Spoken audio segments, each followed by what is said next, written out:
मनोज साहब, इन्हीं से पूछिए। मेरा सवाल आपसे है कि पहले तो आपको बहुत बहुत बधाई, क्योंकि चारों तरफ जो खबरें मिल रही हैं वो ये कि बंगाल का चुनाव सबसे ज्यादा पहली बार ऐसा हुआ है जब सबसे कम हिंसा हुई है। दूसरा, मनोज साहब, क्या तैयारियां आपकी, ये पूछूं उससे पहले मुझे ये बताइए कि सर कैसा एहसास होता है जब हर रोज आप कटघरे में खड़े होते हैं, कोई आपकी तारीफ करता है तो दूसरा पक्ष आप पर सवाल उठाता है।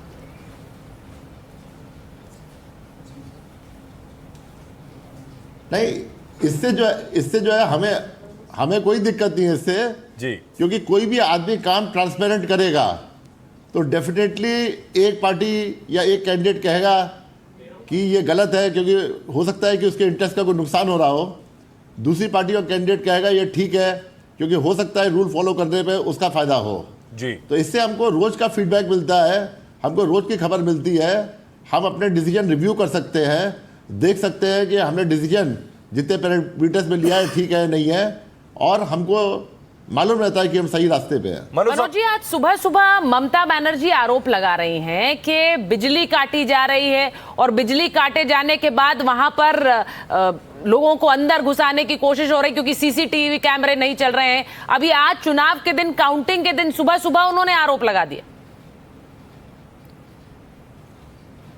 देखिए, बिजली काटने का काम तो इलेक्शन कमीशन का नहीं है, बिजली तो आपके स्टेट गवर्नमेंट के अंडर है। जो पूरा पावर डिपार्टमेंट है, जो पावर सेक्रेटरी है, जो पावर मिनिस्टर है, सब स्टेट गवर्नमेंट के अंडर है।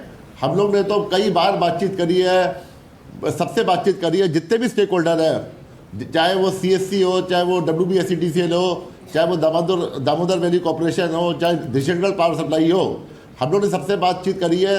सबके मैकेनिक बोले हमने कि वो रहने चाहिए आपके स्ट्रॉन्ग रूम के आसपास और हमारे जो वो कंट्रोल रूम में रहना चाहिए। और हर एक DO ने, हर एक RO ने, जो 77 काउंटिंग सेंटर है सब जगह 2-2 जनरेटर रखे हुए हैं, डबल जनरेटर बैकअप है। तो ऐसा कोई नहीं है कि इलेक्शन कमीशन की वजह से कभी बिजली जा रही है, नहीं जा रही है, और कोई जा भी रही है तो हम लोग एकदम तत्पर है। दूसरी बात कि आपके काउंटिंग हॉल के अंदर या आपके स्ट्रॉन्ग रूम के अंदर प्रोटोकॉल छोड़ के कोई नहीं जा सकता। हमारी जो सिक्योरिटी व्यवस्था इतनी स्ट्रॉन्ग है, इनमोस लोयर आपका CAPF का है, हमारा CCTV कवरेज है, तो कोई भी स्कोप नहीं है कि कोई आदमी जिसको नहीं जाना चाहिए वो अंदर तक जा पाए या किसी काम से छेड़खानी कर पाए या इंटरफियर कर पाए। मनोज जी, मनोकिया बोल रही हूँ। एक सवाल आपसे ये है कि बार बार ये कहा जा रहा है कि अगर जरूरत पड़े तो घेर लिया जाए, या फिर आसपास कार्यकर्ताओं को ये संदेश दिया जा रहा है कि अगर आपको कोई गतिविधि ठीक ना लगे तो शिकायत करिए और घेर लीजिए। आपको लगता है कि आज हिंसा का दौर थमेगा कि बढ़ेगा? देखिए, आपका जो काउंटिंग हॉल है उसके अंदर वही कार्यकर्ता जा पाएंगे जो काउंटिंग एजेंट है, जिनके पास आइडेंटिटी कार्ड है, QR कोड है, और जिनके पास सब कंसर्न पेपर्स है, 3 लेयर सिक्योरिटी है। तो काउंटिंग हॉल के अंदर तो कोई नहीं जा पाएगा। काउंटिंग हॉल में सिक्योरिटी हैवी है, एंड वहाँ पे जो है RO की फुल पावर है कि अगर कोई बदमाशी करता है या अगर कोई प्रॉब्लम क्रिएट करता है तो RO उस पर एक्शन ले सकता है। जो मेन जो आपका जो मुद्दा है वो जमायत का है, वो 3 लेयर सिक्योरिटी के बाहर जो है वहाँ पे डिस्ट्रिक्ट मजिस्ट्रेट्स ने अपने इलाके का मूल्यांकन करके कहीं कहीं पे 200 मीटर, कहीं 500 मीटर, कहीं 1 किलोमीटर तक 163 BNSS जो पहले 144 था वो लगा रखा है। एंड उसके अलावा भी हमारी सिक्योरिटी एकदम पुख्ता है। हमारे कंट्रोल रूम में QRT का मूवमेंट, हर एक काउंटिंग सेंटर में मनोज जी, जिसके पास अपना ओन सेक्शन ऑफ फोर्स है, सब कुछ है। हमारा एडमिनिस्ट्रेशन तत्पर है। आशा करेंगे पूरा चुनाव जो है बिना किसी मेजर हिंसा की घटना के या बिल्कुल मनोज जी, और उसके लिए बहुत से लोग आपकी सराहना भी कर रहे हैं। जैसा सुहेल ने कहा कि बहुत से सवाल भी उठते हैं, लेकिन इन सब के बीच एक बड़ी जिम्मेदारी आपने निभाई है और आज का दिन बहुत अहम होगा, जो मुख्य काउंटिंग का दिन है। बहुत बहुत धन्यवाद NDTV इंडिया से बात करने के लिए।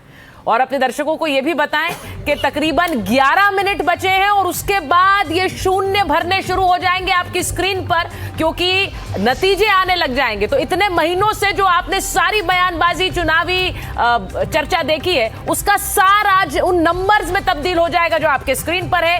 5 राज्यों में किसकी सरकार बन रही है, ये कुछ देर में आपको दिखना शुरू होगा। काउंटिंग शुरू होगी ठीक 8 बजे। सिर्फ 10 मिनट 30 सेकंड बचे हुए हैं और सीधे आपको लिए चलेंगे काउंटिंग सेंटर। हमारे सहयोगी वहां मौजूद हैं। NDTV पर सबसे ज्यादा विश्वसनीय प्रधानमंत्री का ट्वीट सामने आया है। प्रधानमंत्री ने ट्वीट कर दिया है, ये जरा बता दें। प्रधानमंत्री नरेंद्र मोदी जो पश्चिम बंगाल में लगातार इस चुनाव भर उन्होंने कई रैलियां की और लोगों से अपील भी की कि वो वोट करें, और उन्होंने अब ये ट्वीट किया है जिसमें उन्होंने कहा है कि हर चुनौती पार करना संभव है। मोदी ने लिखा है, कौशल, परिश्रम और करुणा हमारे जीवन की अद्भुत शक्तियां हैं। इनके माध्यम से हम न केवल हर चुनौती को पार करते हैं बल्कि ये हमारे लक्ष्यों की प्राप्ति में भी मददगार हैं।